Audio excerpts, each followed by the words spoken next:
I got my first website client about 5 years ago, but I'm still watching those how to find your first client videos. People on the internet make sales look so easy, but is it really so? Hi guys, my name is Janne. I'm your designer friend from Finland. And here's my hot take. There is no easy way to get clients. It takes time and it takes effort. If you need new clients ASAP, that is a bad situation to be in. So before you end up there, you should prepare. In this video, I will explain how I get my clients and my plan to make the client flow even more predictable. So yeah, sales and marketing can be divided into inbound and outbound. Some call them passive and active, whatever term you prefer. The point is that you either attract clients to come to you or you reach out to them. Of course, we all prefer clients coming to us, and I want to be clear, that is absolutely possible. It just takes time. The two main ways to do that are through search engines and social media. If you're not currently building either one, I strongly suggest that you get started. In my case, I was lucky to be one of the first Webflow designers in Finland. I wrote a few articles about Webflow and ranked in Google searches quite quickly. Nowadays, I still have good rankings in Finnish website-related searches, and that's where most of my new clients come from. I'm currently trying to diversify my lead sources by building a solid social presence. YouTube is, of course, my platform of choice. I've been making videos for about 2 years now. I haven't been as consistent as I'd like to be, but I'm getting there. If you're wondering whether I've gotten any clients from YouTube, the answer is no, not a single client. But I'm not actually expecting that to happen for a while. But what about those outbound methods?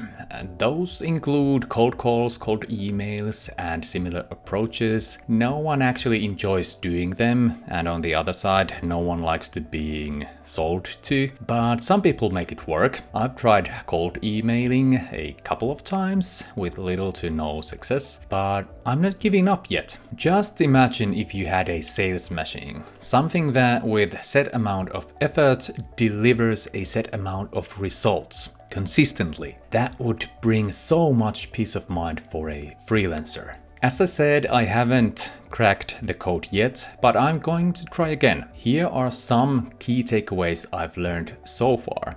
And now I'm mainly talking about cold emails. So firstly, your message has to be highly targeted to the potential client, so the potential reader of the message. Secondly, you're not going to close the sale with the first message. So the first message should be a conversation starter, not a contract negotiation.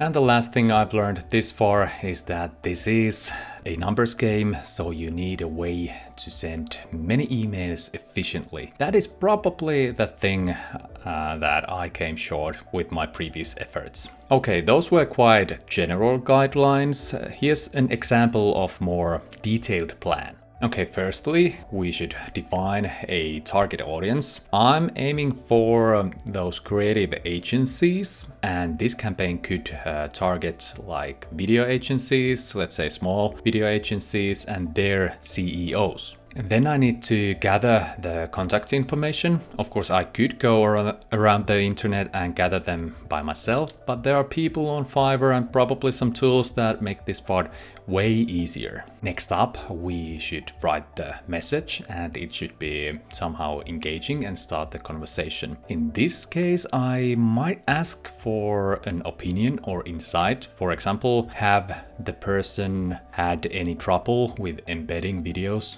on their website? I might even emphasize that I'm just gathering some information so it does not feel too salesy. And at this level or stage, I could also think of the next messages I'm gonna send or the responses I'm gonna give to this person.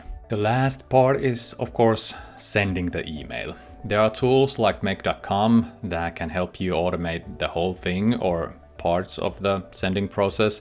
I usually like to have control and push the send button by myself, but even in that case, make.com usually creates the draft message for me. I know that there are also tools for specifically email outreach. Those are probably quite handy, but I do not have experience with those. So I'm just gonna show you my simple make.com automation. I'm not gonna go through this in too much detail because that's a topic for another video, but we are going to use make.com, of course. We're gonna build a scenario, quite simple one, and we need some sort of a spreadsheet to house our contact information. In my case, I like to use Airtable, but you could probably do this with Google Sheets too. In the spreadsheet, we will of course need all the relevant information. You might get like more information than you need in the actual email. For example, I have LinkedIn links, website links, first name, last name, and so on. Usually you need at least the first name and the email, of course. And then on the make.com side, we need a trigger. There's multiple ways to do this, but you could search for Airtable and watch the records or search the records. I usually use this watch records. The other way I might do this is with webhooks.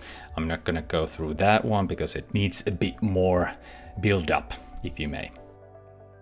So in the trigger part, we need to choose the base. And of course, what elements we want to watch. So watch the table, video agencies, and trigger field. Well, there's an ID. Wish there would be something other.